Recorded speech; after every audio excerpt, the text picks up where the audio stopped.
Bonjour et bienvenue sur le plateau des 24 heures chrono de l'International depuis les studios de TV5 Monde. Pour cette 15e heure de direct, nous partons tout de suite à l'autre bout du monde, direction Tokyo. Capitale du Japon, c'est la deuxième ville la plus peuplée au monde, véritable poumon économique de l'archipel japonais. La ville accueillera les JO d'été de 2020. Je serai accompagnée tout au long de cette émission de 3 intervenants. Jean-Marc Lisner, bonjour et bienvenue. Bonjour. Vous êtes PDG de Castel Japon. Quelques mots sur Castel Japon, qu'est-ce que c'est ? Alors Castel Japon représente le groupe Castel au Japon. Castel, c'est le plus grand groupe de vin, donc le plus grand producteur de vin en France, et donc on représente à la fois les châteaux Castel, les produits de négoce Castel, et on vend ça aux Japonais. D'accord. David Vautrin, bonjour. Bonjour. Bienvenue. Vous êtes cofondateur de FinalCAD. Qu'est-ce que FinalCAD ? Alors, c'est un peu moins poétique que le métier de Jean-Marc, mais dans la construction, on édite des logiciels pour les chantiers. Donc on met des applications à tous les ingénieurs travaux dans les entreprises internationales, dont celles qui sont au Japon. D'accord. Et vous êtes vraiment innovant dans le secteur de... Oui, on fait partie des leaders internationaux sur notre marché où on équipe les gens pour faire la contrôle qualité, par exemple, sur chantier. Non pas sur un bloc-notes, mais sur une tablette. D'accord. Donc il y a du boulot. Oui. Susumu Kataoka. Bonjour. Bonjour, bienvenue sur le plateau. Vous êtes directeur de Jetro. Oui. Pouvez nous présenter Jetro, s'il vous plaît ? Oui. Jetro est une agence gouvernementale en charge de la promotion des investissements et des échanges commerciaux. Et lors de sa création, il y a 60 ans, son objectif principal était plutôt la promotion des exportations japonaises sur les marchés internationaux. Mais depuis, sa mission a bien évolué et aujourd'hui, son axe prioritaire est plutôt l'accompagnement des entreprises étrangères vers le Japon. D'accord. Pour commencer cette émission, on va peut-être casser une idée reçue. C'est vrai que quand on pense à Tokyo, on a l'image d'une mégalopole vraiment densément peuplée, avec des grandes avenues grouillantes à l'image du carrefour de Shibuya, par exemple. Mais on va écouter tout de suite une vidéo, on va regarder tout de suite une vidéo de Camille Dogno à ce sujet. Donc, qu'est-ce que c'est vivre à Tokyo ?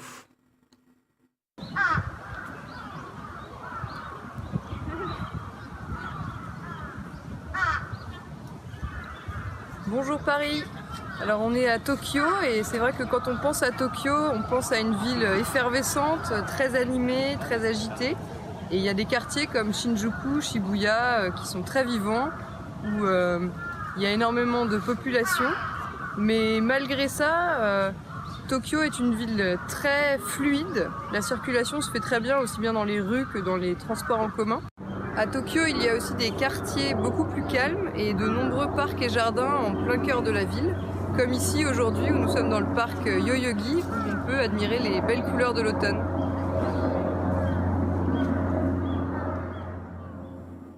Jean-Marc, est-ce que vous êtes d'accord ? Alors oui, à Tokyo, il y a des jolis parcs. C'est vrai que c'est très agréable, c'est très vert. Mais en même temps, quand on vit à Tokyo tous les jours, quand on y travaille, quand il faut 1h30 de transport quotidien, bon, les trains sont à l'heure. L'avantage, c'est qu'on met quand même dans le train tous les matins à 8h, c'est quand même assez difficile. Donc il faut s'attendre, si on veut vivre à Tokyo, à une circulation qui marche, mais avec beaucoup de monde dans le train. Par exemple, vous avez une gare comme Shinjuku, vous avez 6 millions de personnes qui passent tous les jours. C'est quand même énorme. Donc on n'est jamais tout seul. Et des fois, quand on se frotte dans le train à certaines personnes, des fois, c'est un petit peu difficile. Voilà. David, vous avez eu l'occasion d'y aller ? Je suis passé brièvement, mais pas assez Quelle est pour la vous donner un première retour. impression juste que ça donne ? Très organisé. Vraiment une notion de groupe forte. Je veux dire, on fait la queue dans l'ordre pour rentrer dans le métro, même s'il y a du monde, ce qui n'est pas du tout ce qu'on peut voir ici en France. Donc il y a une notion, je trouve, de discipline, de respect qui est très forte. D'accord, ça se ressent. Dans tous les actes, même un ticket de caisse pour 2 euros de bonbons dans une supérette, on vous tend le ticket avec respect. Et ça, c'est quelque chose qu'on trouve, je trouve, à tout endroit. Ok. Gros événement qui arrive en 2020, c'est les JO d'été à Tokyo. Susumu, quelles sont les opportunités liées à cet événement pour la collaboration internationale ? Oui.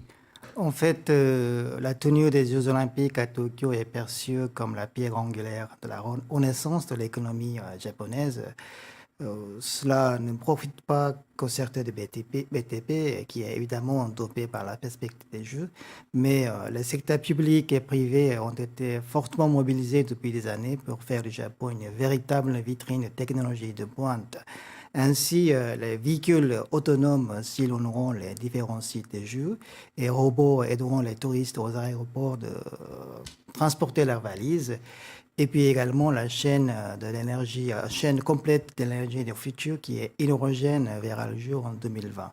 Ce sera donc vraiment une occasion de démontrer au monde un nouveau Japon. Et pour cela, le Japon est vraiment ouvert aujourd'hui à l'international. D'accord. David, est-ce que ça a été une des raisons de votre arrivée au Japon, cette perspective des JO 2020 ou... Oui, oui. Nous, on est sur un métier, on doit changer le monde de la construction au niveau mondial. Et on commence par les acteurs les plus structurés, donc les 250 plus gros sur la planète. Et il y en a une dizaine au Japon, plus qu'en France, assez gros et structurés, qui sont bien sûr tirés par ce projet des JO 2020. Donc voilà, on travaille déjà, nous, on a plusieurs gros contrats avec des grands groupes, avec des groupes plus locaux, plus sur les marchés territoriaux. Et les Japonais, on a 2 grands groupes japonais, on en a 10 ciblés. Donc effectivement, c'est un de nos points prioritaires à l'international. Et sur la digitalisation du secteur de la construction, vous êtes les seuls sur place ou... Alors, on est loin d'être les seuls, mais on a des avantages d'être assez internationaux. On a des vrais critères de succès vis-à-vis de nos confrères. On a beaucoup de petits concurrents qui sont sur un métier, par exemple la sécurité, sur un pays.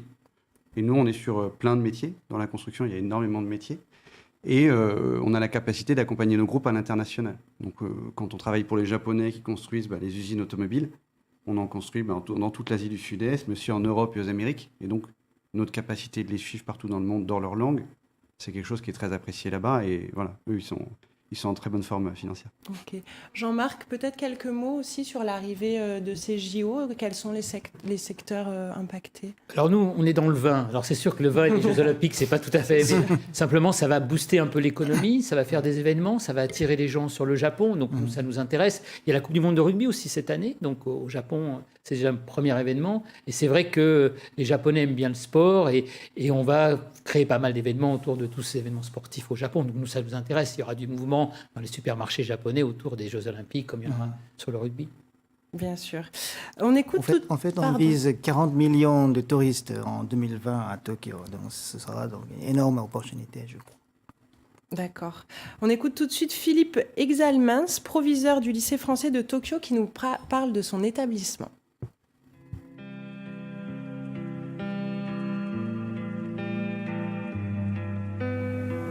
Bonjour Paris, ici Tokyo.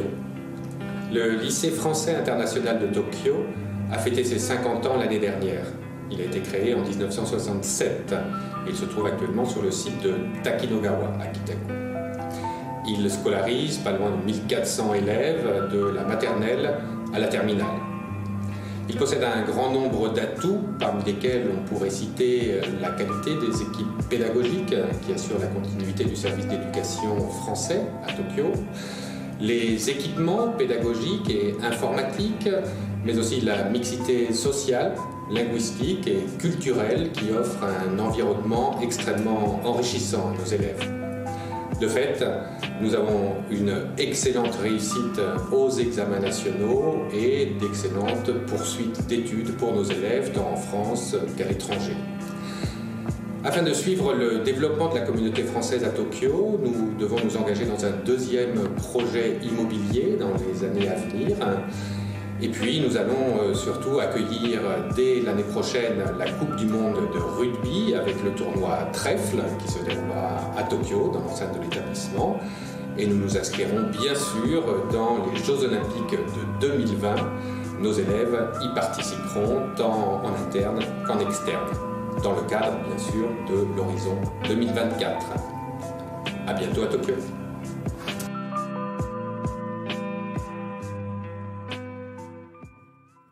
Jean-Marc, vous avez des enfants, dont une encore scolarisée au lycée français de Tokyo.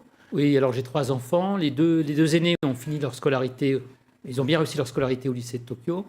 L'un est maintenant interne dans les hôpitaux de Paris, donc il a bien réussi après ses études au lycée. Le deuxième est en études d'ingénieur à Paris 7 actuellement. Donc moi je peux confirmer ce que vient de dire le proviseur, c'est un excellent lycée. Ma fille est encore en première, on ne sait pas trop ce qu'elle va faire après, mais le lycée, le niveau de l'enseignement. Puis il y avait le lycée maintenant, un très, très beau bâtiment donc au nord de Tokyo, et c'est vraiment très agréable. Alors, l'établissement ne suffit pas, il y a des constructions futures, mais là, pour l'instant, il y a vraiment un bel équipement, donc je peux rassurer les familles qui viendront s'installer à Tokyo, il y a un bon lycée français à Tokyo. Susumu, est-ce que le gouvernement japonais met l'accent sur le développement de ce Oui. genre d'établissement? Oui, tout d'abord, je ne peux que féliciter la réussite de développement du lycée français international de Tokyo, qui accueille aujourd'hui plus de 1000 élèves. Ce chiffre est déjà impressionnant. Et le fait de pouvoir bénéficier de l'éducation en langue maternelle sur place est une des clés de l'attractivité du Japon pour les investisseurs étrangers. Et le gouvernement, en étant bien conscient, mobilise les initiatives pour encourager et faciliter la création des écoles internationales. D'accord, merci. On va marquer une courte pause et on revient juste après pour un sujet sur le climat des affaires au Japon et à Tokyo.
De retour sur le plateau des 24 heures chrono de l'International pour cette émission consacrée à Tokyo. On va parler tout de suite du climat des affaires sur place.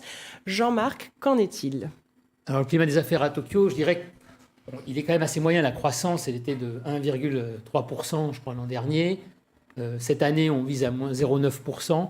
Donc, ce n'est pas vraiment une économie en développement. Par contre, c'est la troisième économie du monde. Donc, c'est une économie, de toute façon, qui marche quand même, qui tourne, les affaires tournent, etc. Donc, c'est important. Simplement, ce que je peux dire, puisque nous, on travaille beaucoup avec les supermarchés, que les revenus des Japonais n'augmentent pas. Depuis près de 30 ans, les salaires baissent plus ou moins. Il y a moins d'heures supplémentaires. Il y a moins... Et du coup, comme le revenu de la ménagère baisse, les gens achètent moins et ce n'est pas toujours très intéressant, notamment pour les produits de consommation. Voilà. D'accord. Susumu, Oui. à propos des investissements étrangers? Peut-être avant un mot sur Bien l'économie sûr. japonaise. Compte tenu du déclin démographique, le marché japonais se contracte aujourd'hui. La stabilisation du taux de croissance est déjà un signe vraiment Oui. positif. De santé. Et concernant les investissements, oui, effectivement, depuis mon arrivée ici en France, il y a 2 ans et demi, je suis toujours étonné de l'intérêt très prononcé des entreprises françaises pour le marché japonais comme terre d'investissement. En fait, Jetro accompagne chaque année à peu près 1500 entreprises étrangères au Japon, dont 80, à peu près 80 entreprises françaises. La taille importante du marché et ainsi que l'image de technologies avancées attire vraiment les attentions des investisseurs français. Ça a l'image aussi d'un marché un peu exigeant et difficile à pénétrer, c'est le cas? En fait, c'était vrai hein, il y a 20 ans, mais le marché japonais aujourd'hui n'est plus aussi difficile. Surtout, l'esprit des entreprises japonaises a considérablement évolué et même les PME japonaises sont ouvertes à l'international aujourd'hui et cherchent des partenaires étrangers fiables. D'accord. David, vous êtes d'accord? Comment ça s'est passé pour vous pour l'implantation de votre filiale? Alors ça s'est passé progressivement. Nous, on est près de 200 personnes aujourd'hui, Final CAD, principalement en Europe. Et notre deuxième pôle business, c'est l'Asie. Et notre façon d'aller voir le marché, c'est de rencontrer d'abord les filiales internationales des grands groupes. D'accord? Donc on a fait en Asie, les grands groupes chinois, coréens, indonésiens, japonais. On leur quartier général international à Singapour. Donc nous, on a, pour rationaliser, pour dérisquer, on s'est tous mis à Singapour, on y est depuis 2014. Et on va dans un pays à partir du moment où on a signé avec les branches internationales de plusieurs entreprises. Donc c'est ce qu'on a fait avec les Japonais, on en a signé 2 à Singapour, et donc on s'est installé depuis janvier 2018 à Tokyo, après ça. Donc on y va de façon assez prudente, parce que créer une filiale, recruter localement, s'inscrire dans la durée, c'est un certain investissement. Donc on essaye de ne pas ouvrir à tout va des filiales qui seraient des sources de coûts, et ce serait assez risqué en façon de développer la boîte. Donc une fois qu'on a signé des clients, nous on signe un contrat avec la branche internationale qui représente peu ou prou 10%, 20% de l'activité. Donc on voit bien que c'est plus facile d'aller s'étendre dans le compte client plutôt que d'en signer un deuxième. Bien sûr. Donc c'est tout naturel, c'est la progression du business. Jean-Marc? Juste, je vais rajouter simplement, j'ai créé une entreprise il y a plus de 20 ans au Japon, à l'époque où le Japon commençait à s'écrouler, justement, commençait à avoir quelques difficultés. Et je trouve que même à l'époque, c'était quand même beaucoup plus intéressant presque de développer une entreprise au Japon qu'en France. Parce que les conditions de travail, l'imposition, tout ça, c'est quand même assez facile. Et on aime bien les entrepreneurs au Japon. C'est Ça, toujours c'est le cas? Parce que vous avez dit à l'époque. C'est toujours le cas, c'est peut-être plus, parce que le Japon est un peu plus international. Par contre, dans la mentalité, les Japonais sont quand même restés très japonais, et donc il faut s'adapter aussi au marché local. Est-ce qu'on peut dire que c'est une porte d'entrée vers le marché asiatique? Alors oui, je pense que c'est une... Alors la réussite au Japon vous permet ensuite de réussir dans d'autres pays asiatiques. C'est une référence, c'est une référence pour les universités, c'est une référence pour l'économie, c'est une référence de réussite, parce qu'il y a une telle exigence de qualité au Japon, c'est que si vous avez réussi avec vos produits au Japon, ensuite vous pouvez réussir en Asie, je dirais, assez... Pas facilement, mais c'est quand même plus facile. L'inverse est plus compliqué. On a des exemples comme Carrefour qui a essayé de réussir au Japon. Ils avaient réussi en Chine, il est venu au Japon, ils se sont complètement plantés. Enfin, pour parler un peu brièvement, c'est beaucoup plus difficile de réussir dans ce sens-là. Voilà. Donc c'est un gage de qualité. C'est un gage de qualité. Très bien. On écoute tout de suite Nicolas Bonardel. Il est directeur de la Chambre de commerce internationale France-Japon. Et il va nous donner quelques conseils pour les entreprises qui voudraient s'implanter sur place. Alors, les Japonais sont des gens qui sont très engagés dans ce qu'ils font et donc demandent la même chose. Donc le Japon est un pays qui indiscutablement se travaille dans la durée. Donc on ne vient pas au Japon pour faire un coup, on vient parce qu'on veut réussir dans la durée. Donc le conseil principal que je donnerais, c'est quand vous venez au Japon, inscrivez-vous sur plusieurs années de développement. Ça se fait progressivement, mais sûrement. Il faut s'inscrire dans la durée. Vous êtes d'accord, Jean-Marc? Alors, moi, je suis complètement d'accord avec ce qu'il vient de dire Nicolas. C'est vraiment, il ne faut pas penser faire des coups au Japon. Il faut investir des moyens, de l'argent, trouver les bons partenaires. Donc, ça prend du temps. Il faut se reconnaître les uns les autres. Et donc, ça aussi, ça prend du temps. Donc, il ne faut pas viser une opération ponctuelle. Ça ne sert à rien. Autant aller travailler à ce moment en Belgique ou ailleurs, parce que les Japonais sont des gens qui aiment bien prendre leur temps avant de décider. Donc voilà, ça prend du temps. Nous, par exemple, Castel au Japon, ça fait des années que nous travaillons avec nos partenaires. Ça a mis du temps et maintenant il y a une confiance, et avec cette confiance, on arrive toujours à renouveler. Et cette confiance vous évite aussi de faire des erreurs. Donc investissons sur le long terme au Japon. Et qu'en est-il du secteur du vin et du vin français, donc des produits français? Ils sont toujours aussi appréciés au Japon? Alors voilà, il y a quelques années, les vins français étaient numéro 1 au Japon. On a été rattrapés par les vins chiliens qui sont maintenant moins chers. La qualité, c'est difficile à comparer. Mais c'est vrai que là maintenant, sur le vin, on peut dire que les Japonais ont connu les vins chiliens, pas chers, bon marché, et du coup, ils boivent un petit peu moins de vin français. Par contre, ce qui fait la force un peu de mon groupe de Castel, c'est qu'on a des marques très fortes, marques reconnues en France, et le fait d'être numéro 1, par exemple, en France, avec certaines marques, les Japonais apprécient beaucoup. Ils aiment les numéros 1, que ça soit dans le foot, que ça soit dans d'autres secteurs, que ça soit dans la technologie. Les Japonais sont fans de numéro 1, et donc nous, la force de Castel, c'est d'avoir des numéros 1 dans différents vins. Et c'est vrai qu'on réussit avec ça à rattraper un petit peu le problème de fiscalité. Mais je crois qu'on en reviendra tout à l'heure. Il y a un accord de partenariat économique qui a été signé entre l'Europe et le Japon en 2018. Vous pouvez nous en donner les grandes lignes, Susumu? Oui, en fait, il ne faut pas oublier de dire que l'accord de partenariat économique entre l'Europe et le Japon va entrer en vigueur dans une semaine, à partir du 1er février prochain. Et cet accord est vraiment ambitieux. Le Japon supprimera 96% des droits de douane sur les produits industriels dès le premier jour. Et pour ce qui est des produits agroalimentaires, par exemple le vin et les boissons alcoolisées, bénéficieront également de la suppression totale des tarifs douaniers de 15% dès le premier jour. Donc j'espère qu'avec cet accord, la France reprendra la place de numéro 1 au Japon en volume de consommation. Oui, c'est un bel accord. Enfin, pour nous, c'est vraiment c'est ce qui va nous permettre de rivaliser avec les vins chiliens. On est vraiment très heureux que cet accord se mette en place entre l'Europe et le Japon. C'est pas toujours, les États-Unis n'ont pas toujours raison, quelque part. On est content d'avoir cet accord avec les Japonais. Et nous, surtout, ça va nous permettre d'avoir des zéro taxes sur les vins, sur les vins effervescents, et donc de mieux vendre nos vins et de mettre plus à la portée de la ménagère japonaise, qui, comme en ce moment, elle n'a pas trop d'argent, il n'est pas facile d'ouvrir son portefeuille, le fait qu'on diminue de 15% les prix des vins, ça va être intéressant pour eux. Il y a aussi une niche liée à la crise démographique au Japon, c'est le secteur de la robotique, David. Oui, il y a une vraie crise démographique. Il y a à peu près un tiers de la masse salariale qui sera plus sur le marché du travail d'ici 10 à 15 ans.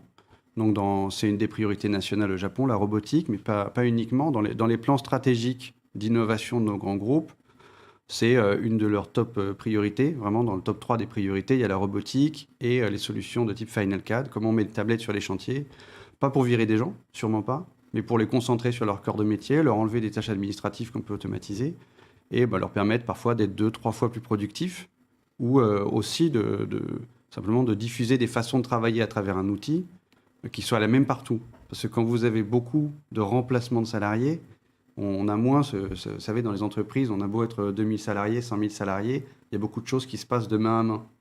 Et quand on a 2 modèles Excel qui transitent sur 10 chantiers, vous vous retrouvez avec 50 modèles et il n'y a plus d'uniformisation, donc il n'y a plus d'analyse possible de l'activité. Quand vous mettez en place des outils, c'est structurant pour l'entreprise et ça facilite le fait d'échanger, de travailler de la même façon avec les nouveaux collaborateurs. Donc ça fait partie des grosses priorités de nos clients. Ouais. Donc là, dites-moi. En fait, pour des secteurs prometteurs, le gouvernement a mis en œuvre depuis 6 ans des réformes structurelles assez vastes dans beaucoup de domaines, comme la robotique, la véhicule autonome, l'énergie, le tourisme, le sport, l'agriculture, la médecine régénératrice, l'intelligence artificielle, etc. Donc, le Japon est aujourd'hui en pleine mutation. D'accord. Donc, il y a une grande opportunité. Okay. Est-ce qu'il y a des domaines dans lesquels l'expertise française est la bienvenue ? Les Français sont bien forts en logiciel, software. Donc, concernant la robotique, par exemple, les grands groupes japonais sont vraiment réputés dans la robotique industrielle. Donc, il y a vraiment la complémentarité et tous les grands groupes cherchent aujourd'hui des partenaires fiables dans le domaine logiciel, software. Okay. Et ça, je peux confirmer cette notion de partenariat. Je trouve qu'au Japon, du peu d'expérience qu'on a, ça fait pas 30 ans qu'on est en business là-bas, mais il y a, je dirais 2 mots, il y a de l'exigence de nos clients, qui est très élevée, et en même temps, il y a la fidélité. Nous, on le sent déjà de notre peu d'expérience. Les gens sont là, s'inscrivent dans la durée. Ils ne sont pas tous les 6 mois à vous dire qu'ils vont aller voir un concurrent, comme ça pourrait plus se pratiquer en Europe, en Occident de manière générale. Et cette double accès, exigence mais fidélité, c'est très rassurant pour les affaires. Ça donne envie justement de s'inscrire dans la durée. D'accord. Il y a le problème de la crise démographique, on l'a évoqué, et ça a des effets bien sûr sur le recrutement. On écoute tout de suite à ce sujet Emmanuel Thierry. Bonjour Paris, mon nom est Emmanuel Thierry, managing partner de Mazars au Japon, où je suis depuis 7 ans. Je vais vous parler d'un sujet qui préoccupe beaucoup les patrons étrangers au Japon, le dépeuplement du pays et son effet sur le recrutement. La population japonaise diminue de presque 500 000 personnes par an et elle va passer de 127 millions à 100 millions d'habitants d'ici 2050. Avec un taux de chômage de 2,3%, c'est le plein emploi et les pénuries de main-d'œuvre sont nombreuses. Il faut souvent des mois pour trouver des candidats, notamment si on exige des compétences techniques et la connaissance de l'anglais. Alors, comment faire face à ce challenge ? Chez Mazars, à l'image de beaucoup d'entreprises au Japon, nous misons sur 2 solutions. Premièrement, la robotisation des tâches avec l'introduction progressive, par exemple, de logiciels permettant la saisie semi-automatique d'entrées comptables. Deuxièmement, l'ouverture du Japon à l'immigration récemment favorisée par de nouvelles lois. Nous avons désormais 14 nationalités dans notre bureau de Tokyo. Une condition importante reste néanmoins la maîtrise du japonais. Pour conclure, le Japon est en avance sur d'autres pays quant au déclin démographique et de gré ou de force, le Japon va donc devoir faire une place aux étrangers et aux robots. Emmanuel parlait de l'ouverture du Japon à l'immigration. Quelle est la politique actuelle d'immigration du Japon, Susumu? En fait, le marché du travail est vraiment tendu aujourd'hui et le Japon toujours accueille des travailleurs qualifiés. Mais après des grandes polémiques, discussions au Japon, le gouvernement a fait passer une nouvelle loi concernant la nouvelle politique d'immigration. C'est-à-dire, on a décidé d'ouvrir le marché pour les travailleurs peu qualifiés étrangers dans des domaines spécifiques comme l'agriculture, de la santé, dans la restauration, etc. D'accord. Vous, David, est-ce que vous avez eu du mal à trouver de la main-d'œuvre sur place? On a eu un peu de mal au début à trouver la bonne, à dire ce qu'on voulait recruter comme profil. Parce qu'il nous fallait un mix entre... c'est un marché assez traditionnel, le Japon, davantage encore dans la construction. Hein, on travaille avec une entreprise qui a plus de 400 ans d'existence, donc, par exemple. Donc il y a cette contrainte d'être bien intégré dans le tissu local. Et en même temps, trouver quelqu'un qui parle bien anglais, c'est pas évident. Pour l'instant, on a 2 recrues. Il y en a une qui est assez difficile à comprendre en anglais, mais qui a un vrai avantage d'être très proche de nos clients, qui est déjà dans le secteur de la construction. Et l'autre profil, c'était quelqu'un dans le marketing. On trouvait quelqu'un qui puisse avoir travaillé avec l'international, mais qui soit assez traditionnel pour être dans le moule local. Et c'est un mix qui est assez compliqué, parce qu'au Japon, déjà, quand vous avez travaillé avec une boîte qui n'est pas japonaise, vous n'êtes déjà pas très traditionnel. Donc, il faut trouver le bon équilibre. Et une fois qu'on l'a trouvé, on a recruté finalement assez facilement, aussi avec l'aide de Jetro, bien sûr, quand on est rentré. Jean-Marc, quels sont vos conseils en recrutement? Alors, pour le recrutement, disons par exemple, pour recruter des japonaises, par exemple, au secrétariat, pour faire l'interprète, c'est relativement facile de trouver des secrétaires qui parlent français, parce qu'il y a pas mal de japonaises qui ont vécu en France ou qui veulent travailler. Et c'est pour des entreprises étrangères, c'est quand même plus facile. Maintenant, quand on cherche quelqu'un, un commercial efficace, quand on cherche un responsable d'entreprise ou de filiale ou autre qui parle japonais, qui soit à la fois qui comprenne bien le Japon, et c'est pas toujours évident parce que bon, il y a pas assez de monde qui cherche du travail actuellement au Japon. L'intermédiaire d'un chasseur de tête est indispensable? Alors souvent, oui, c'est assez indispensable. Maintenant, moi, j'ai pas mal de relations depuis plus de 30 ans que je suis au Japon. C'est vrai que j'ai pas mal de relations, donc en général, j'arrive à trouver avec des... Alors, LinkedIn ne marche pas très bien au Japon parce que les gens ne sont pas toujours branchés sur LinkedIn, mais je dirais que c'est vrai que souvent, un chasseur de tête peut vous être utile pour recruter notamment un commercial ou un responsable de filiale au Japon. D'accord. C'est vrai que sur LinkedIn, si on veut avoir un usage proche, il faut plutôt utiliser Facebook au Japon. Facebook marche bien à la fois pour à la fois s'exposer, montrer ses produits, etc. Finalement, Facebook peut servir d'intermédiaire pour trouver des gens même pour l'aspect professionnel. Enfin, même pour l'aspect professionnel. Peut-être quelques mots sur le droit du travail sur place, Jean-Marc. Alors, je dirais que le droit du travail au Japon, alors il y a deux parties. Hein. Il y a les gens qui sont en contrat à durée indéterminée. Cela, en général, le droit du travail est assez respecté, c'est assez strict et sur la durée. Hein. Les gens, on ne vire pas quelqu'un facilement au Japon. Il s'intègre à l'entreprise, il est là pour rester longtemps. On ne va pas le mettre à la porte tout de suite. Par contre, il y a l'autre système qui s'appelle Arbeito, du mot allemand, qui signifie en fait petit boulot au Japon. Et là, on peut travailler des heures quand on a besoin de quelqu'un pour une opération, pour une boutique. Moi, j'ai embauché beaucoup de gens comme ça dans mes boutiques à l'époque où je travaillais dans les grands magasins japonais. Et c'est vrai que ça permet aussi de développer beaucoup l'emploi au Japon. Mais il ne faut pas que ça dure trop longtemps. Et souvent, maintenant, ce qui se passe, c'est que les gens restent longtemps dans des petits boulots. Ils ne trouvent pas forcément du travail en contrat à durée indéterminée. Il y a une nouvelle loi qui est passée sur les heures supplémentaires, Susumu. Oui, en fait, le gouvernement actuel attache de l'importance à la réforme en profondeur de la façon de travailler. Et il y a 2 aspects. D'abord, le principe de travail égal, le salaire égal s'appliquera à partir du 1er avril prochain. En fait, on espère qu'avec cette loi, la situation de l'emploi irrégulière sera normalisée. En fait, les entreprises japonaises ont recouru en masse à l'emploi irrégulier pour contenir le frais de personnel par temps de crise. Et deuxième chose, effectivement, les heures supplémentaires, et jusqu'à aujourd'hui illimitées, sera plafonné à peu près 20 heures par an, soit en moyenne 60 heures par semaine. La durée légale de travail est 40 heures par semaine. Alors, D'accord. ça pose un petit problème parce qu'au niveau des revenus, le fait de limiter les heures supplémentaires, il y a beaucoup de Japonais qui comptaient là-dessus pour améliorer leurs revenus. Alors, si ça peut créer de l'emploi peut-être quelque part, mais en même temps, ça baisse les revenus au Japon. L'autre problème aussi, c'est la place des femmes au Japon. Et malheureusement, dans le travail, malheureusement, les femmes n'ont pas toujours leur place. Et ça, c'est vraiment quelque chose qui doit être amélioré. Donc, c'est d'autant plus facile, je dirais, entre guillemets, pour les entreprises comme la mienne, de recruter des femmes parce qu'elles pensent que travailler dans une entreprise internationale, elles auront plus d'espoir, de responsabilité, d'activité. Alors que dans l'entreprise japonaise, c'est quand même plus difficile encore, c'est quand même très traditionnel. Dans la construction, n'en parlons pas, mais dans pas mal de secteurs, malheureusement, les femmes n'ont pas encore la place qui mériterait d'être à l'heure au Japon. En fait, avec cette loi, on espère que ça permettrait les femmes de travailler davantage et entrer davantage sur le marché du travail. C'est vrai que c'est une observation qu'on a fait, nous, cette année. En Europe, on a plutôt 30% de femmes dans nos effectifs. Et en Asie, c'est 60%. C'est peut-être dû à ça, Donc c'est effectivement. plus facile de recruter Voilà, des c'est femmes. plus facile de recruter une femme parce Elles que sont plus finalement, disponibles, en fait. elles sont quand même bouchées au niveau des entreprises japonaises. Dès qu'elles ont des enfants ou autres, on ne facilite pas la tâche. D'accord. C'est pour ça d'ailleurs qu'il n'y a pas beaucoup d'enfants au Japon aussi, c'est que les femmes peuvent associer travail et avoir des enfants, c'est pas facile. Moi j'ai 3 enfants, je sais que j'aurais dû avoir une médaille au Japon.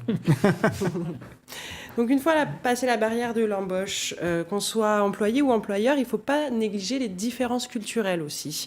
On écoute tout de suite à ce propos Min-Marie Dangvu qui nous parle des différences et des codes culturels sur place. Bonjour Paris. Alors au Japon, on a à peu près le même nombre de jours fériés qu'en France, donc environ 15. Par contre, en termes de jours de congés payés, le minimum légal au Japon est de 10 jours. En plus, ce n'est pas vraiment commun en fait, au Japon de prendre de longues vacances, car on se sent gêné vis-à-vis de ses collègues de leur laisser une charge de travail supplémentaire. Dans la culture d'entreprise japonaise, la communication est beaucoup plus indirecte. En japonais, on ne dit pas clairement non, donc il faut comprendre ces subtilités. Le Japon est une culture beaucoup plus collectiviste qu'en France. En France, on a tendance à être un peu plus individualiste. Donc on a une tendance dans le monde du travail en fait, à faire des réunions, par exemple, qui n'amènent pas forcément à une décision à chaque fois ou qui ne sont pas forcément productives.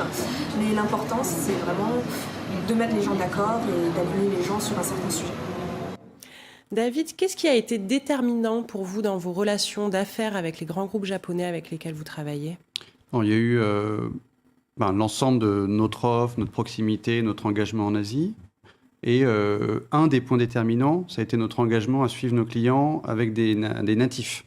Le premier contrat japonais qu'on a signé, donc un des points clés, c'était je construis dans une quinzaine de pays avec des encadrements japonais. Donc il faut que des Japonais aillent faire le suivi de ces projets et pas des gens, même pas des Français qui parlent japonais. Il fallait vraiment recruter des Japonais. C'est à quoi on s'est engagé, ce qu'on a fait, et qui a été effectivement un critère de réussite. C'est apprécié. C'est apprécié parce que quand vous avez un Japonais qui construit les usines de construction automobile, autant en Pologne qu'au Mexique, qu'au Vietnam, et à chaque fois l'encadrement est japonais, et c'est des gens qui travaillent dur. On en parlait de 40 heures par semaine, le droit de faire 100 heures, 60 heures supplémentaires, donc on parle de 100 heures par semaine, c'est quand même des gens qui travaillent beaucoup. Quand ils sont à l'étranger, même quand ils y vivent pendant des années, finalement, ils n'ont pas forcément le temps d'apprendre la langue. Donc, quand on va, moi que j'ai été formé il y a quelques années, l'un des premiers projets au Mexique, tout l'encadrement est japonais, ils ne parlent pas espagnol, il y a des interprètes sur place. Si on y va en parlant japonais, on gagne beaucoup de temps. Voilà. D'accord. Susumu, quels sont les codes culturels à intégrer quand on veut faire des affaires au Japon ? Oui, il y a plusieurs codes à retenir. Bien sûr, être à l'heure au rendez-vous et puis se munir des cartes de visite, suffisamment des cartes de visite, également s'accompagner d'une interprète de bonne qualité. Mais au-delà de ces éléments principaux, je crois que la clé de réussite est plutôt la patience. Parce que au Japon, la prise de décision sont collégiales et donc très lente. Et pour prendre une décision, il faut remonter tous les échelons de la hiérarchie jusqu'au sommet, jusqu'au président, à la présidente. Et à tous ces échelons, on pose énormément de questions. Donc, vos interlocuteurs vous demandent toutes les informations détaillées, toutes les informations, et sur vous-même, sur votre entité, sur vos projets, sur vos produits, etc. Donc, il n'y a pas vraiment de magie pour détourner cette différence culturelle d'approche. Et il faut être patient, mais une fois la décision prise, la mise en œuvre est vraiment rapide. D'accord. Jean-Marc, quels sont vos conseils? Oui, alors pour compléter ce qu'a dit Susumu, moi je dirais que la patience, c'est vraiment être patient, être bien préparé. Il y a un grand souci du détail au Japon, donc soyons préparés dans nos produits, dans la qualité, dans la finition. Souvent, la finition va être plus importante finalement que l'intérieur aussi. Et je dirais, l'autre aspect, c'est d'essayer de rester français. Oui. C'est d'essayer parce qu'on intéresse les Japonais parce qu'on a un produit français, que ce soit de la technologie, que ce soit dans la mode ou moi dans le vin. J'intéresse les Japonais parce que j'ai un produit français. Je représente l'art de vivre à la française. Que si je deviens trop japonais ou j'essaie de faire trop le japonais avec une étiquette trop japonaise, je n'intéresse plus vraiment les Japonais parce qu'il s'agit d'être français tel qu'on est, mais en assurant le service et la qualité qu'exige le marché japonais. David, vous, quand vous êtes allé sur place, on vous a parlé de ces cols japonais et d'une partie peut-être de leur origine. Oui, alors mon premier voyage au Japon, j'étais avec une japonaise qui m'a donné quelques clés de lecture. Bon, c'est anecdotique à côté de ce qu'on a dit, mais voilà, il y a plein de codifications sur le placement des personnes qui sont héritées du fonctionnement des samouraïs. Hein. Donc, il faut protéger le chef, il faut passer sur le corps de tous les samouraïs avant d'atteindre le chef. Donc, par exemple, quand vous êtes dans un restaurant, le chef est placé le plus loin possible de l'entrée, pour être le plus loin possible du risque. Dans un taxi, il est toujours derrière le chauffeur. C'est lui qui monte le premier dans l'ascenseur, mais tout au fond, etc. Ça permet si vous voyez des gens, d'identifier... voilà, vous voyez deux personnes monter dans un ascenseur, vous savez le rang des personnes juste avec le placement. Donc ça, c'est des petites clés de lecture qui c'est intéressant de connaître. Le rapport à la hiérarchie est très marqué. Hein. Oui, alors c'est important ce qu'il dit. Bon, c'est un peu comment dire, idéal un petit peu ce qui est dit là, mais le fait c'est plutôt d'être bien préparé et d'indiquer son poste, par exemple, quand on est responsable d'une entreprise, quel est son poste. Si on est même pour une femme, par exemple, c'est pas toujours évident d'arriver, d'être jugée comme la représentante ou la responsable de son secteur. Donc, avoir une carte de visite qui explique bien ce qu'on fait, bien ce qu'on est pour être en face et respecter notamment, si on va rencontrer le grand patron d'une grande entreprise, d'avoir avec soi le grand patron de son entreprise qui sera à même de juger d'égal à égal avec cette personne. Pour terminer cette émission, j'aimerais qu'on fasse un tour de table et que vous vous adressiez à ceux qui nous regardent, donc des Français qui veulent investir sur place. Vous leur dites quoi, Susumu ? En fait, comme je vous ai dit tout à l'heure, le Japon est en pleine mutation et beaucoup de secteurs sont ouverts à l'international, cherchent des partenaires étrangers fiables. Donc, n'hésitez pas à investir au Japon et Jetro toujours reste à votre disposition pour vous aider à vos démarches au Japon. David. Alors nous, on est très dans le secteur professionnel, B2B. Je ne sais pas quel conseil on peut donner. En tout cas, s'il y a des entreprises qui ont un peu des marchés similaires aux nôtres, nous, on a commencé par l'international à Singapour. Et quelque chose qu'on vérifie à l'international avec les Japonais et avec d'autres entreprises, c'est on a plus des fonceurs, les décideurs qui sont plus indépendants à l'international, parce qu'on est plus libre par rapport aux achats, aux juridiques, à l'IT, pour prendre des décisions sur des logiciels, quand on parle de notre secteur. Et on a parfois des gens internationaux qui signent avec nous en nous demandant de ne surtout pas en parler au siège, le temps de construire un succès local et d'aller présenter ça dans l'entreprise. Donc ça, c'est une démarche qui nous a permis d'être prudents et de rationaliser les coûts, puis ça nous permet d'attaquer plusieurs pays avant d'aller s'implanter localement. Parce qu'on l'a vu, localement, il faut y aller dans la durée, il faut être patient, on a besoin de convaincre toute la chaîne hiérarchique. Donc voilà, installer une filiale, installer une équipe, c'est un budget, donc il faut y aller avec prudence. Voilà. Ok, mais ne pas hésiter à y aller. Oui. Jean-Marc.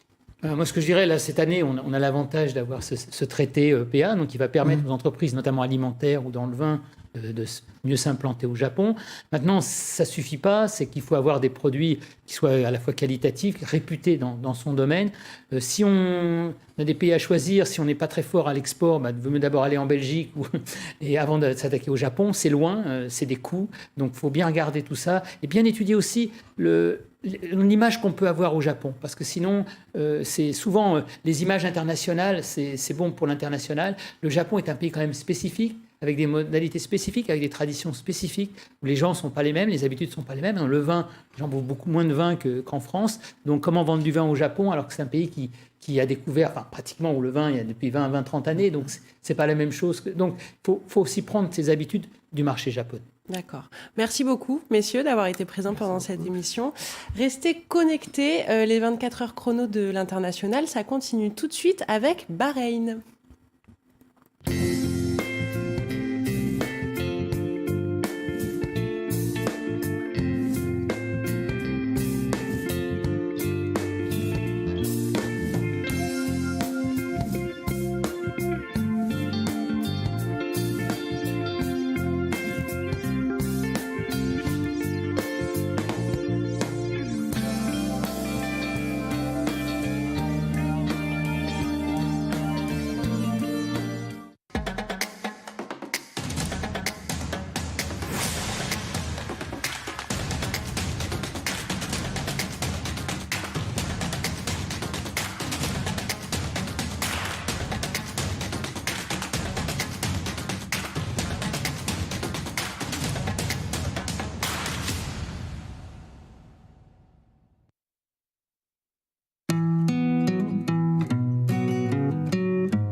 I am 4, I can read and I can write.